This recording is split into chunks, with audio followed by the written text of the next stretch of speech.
You know that feeling when a local friend leans in close and says, "Let me tell you a secret"? Well, today, I'm that friend.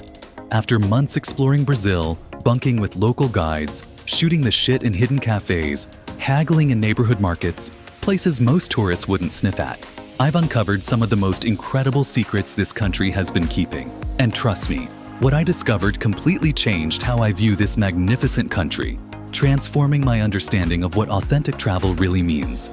But before we dive into these life-changing discoveries, hit that subscribe button and join our community of adventure seekers who love discovering the world's hidden gems. And trust me, you'll want to stick around until the end, because the last secret is something that took me 3 visits to Brazil to discover, and it's absolutely worth the wait. Picture this. It's 6 a.m. in São Paulo. The sun's barely thinking about getting up. Tourists are still dead to the world, faces matched into pillows in sterile hotel rooms, dreaming of overpriced continental breakfasts. But down in the streets, something else is happening. Locals are gathering, bleary-eyed but buzzing, in something called Café da Manhã networks. These aren't your fancy brunch spots. These are informal breakfast clubs, hidden in plain sight, hosted in people's homes, crammed into tiny family bakeries. The kind of places that smell of warm bread and 100 years of stories. And for a fraction of what you'd pay in some tourist trap, you'll find the most incredible pão de queijo, fluffy, cheesy, little clouds of heaven, and coffee so strong it could kickstart a dead donkey. My friend Maria, a woman who knows São Paulo like the back of her hand, introduced me to one in Vila Madalena.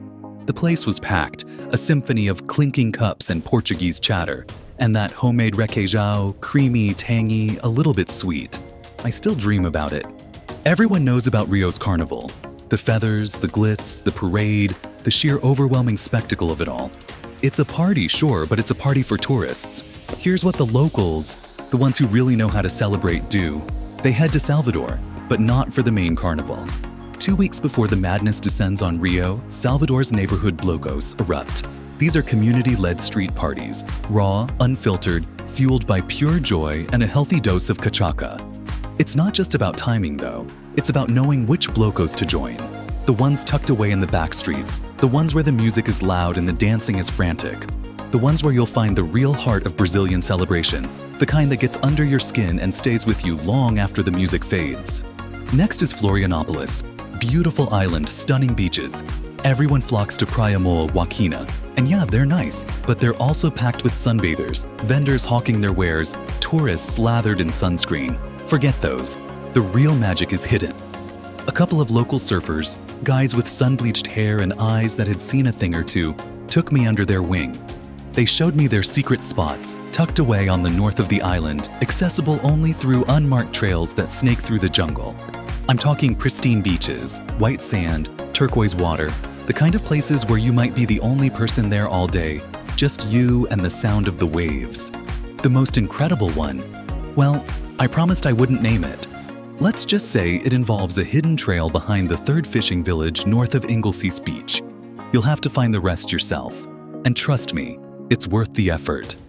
Now let me tell you about the underground chefs of Minas Gerais Belo Horizonte, the heart of Minas Gerais, a place where food is practically a religion. Forget your fancy restaurants. In Belo Horizonte, there's a network of home chefs, culinary ninjas operating under the radar, serving traditional Mineiro food. Food that tastes like it came straight from your grandmother's kitchen, right from their own kitchens. No signs, no websites, no Michelin stars.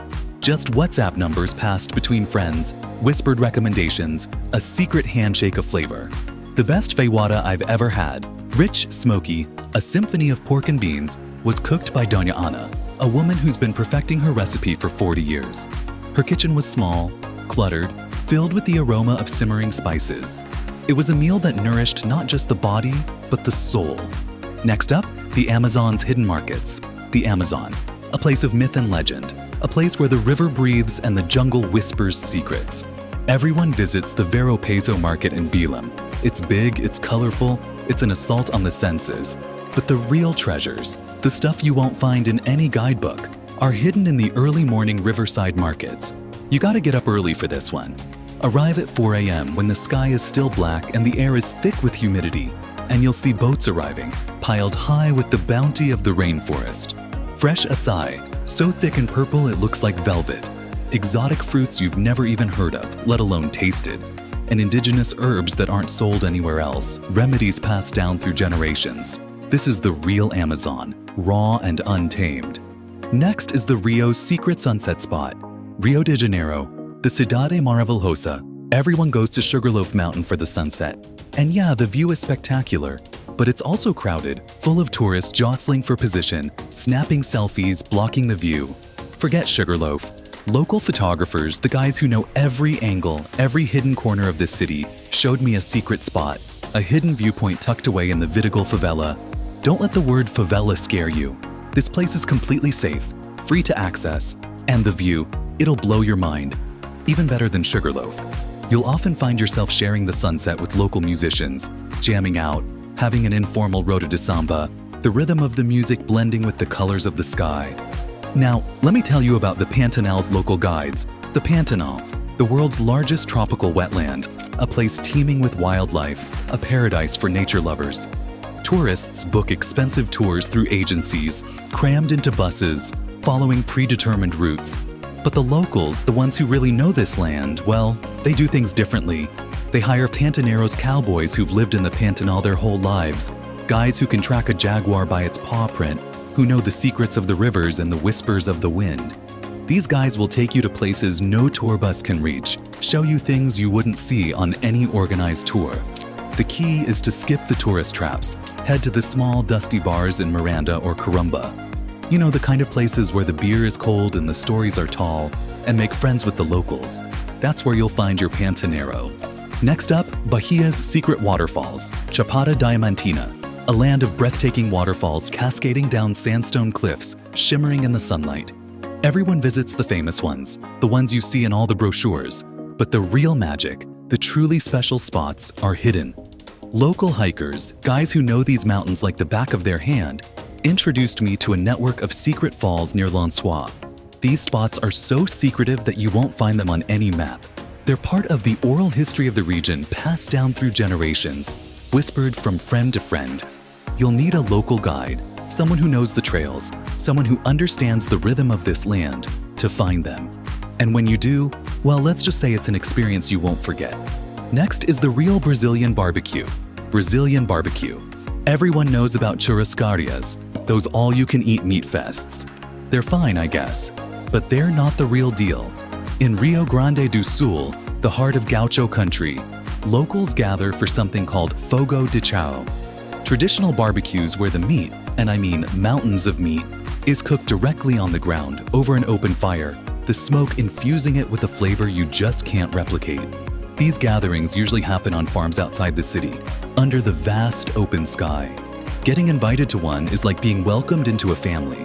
It's about more than just the food. It's about community, about tradition, about sharing stories and laughter around the fire. It's about the real Brazil, the one you won't find in any tourist trap. Next up, the hidden music venues. This is it, the secret I promised you, the one that took me 3 trips to Brazil to uncover. In Rio, hidden beneath the surface of the city's vibrant nightlife, there's a network of private homes that transform into music venues at night. Called Casas de Música, these spaces host intimate performances by some of Brazil's best musicians, guys you won't find playing in any stadium or concert hall.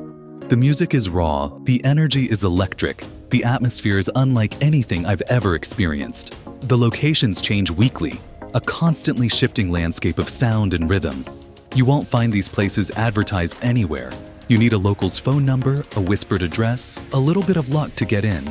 But if you do, trust me, it's worth the effort. This is the real heart of Brazilian music, beating strong in the hidden corners of the city. These secrets aren't just about finding hidden spots. They're about connecting with the real Brazil, the one that exists beyond the tourist trails, the one that pulses with life and energy, and a spirit that's impossible to resist. Each one of these experiences, from the early morning markets of the Amazon to the hidden waterfalls of Bahia, has shown me that the true heart of Brazil beats in its people, in the stories they share, in the traditions they preserve, in the food they cook, in the music they play. If you've enjoyed these insights into Brazil's hidden treasures, hit that like button and subscribe for more travel secrets from around the world.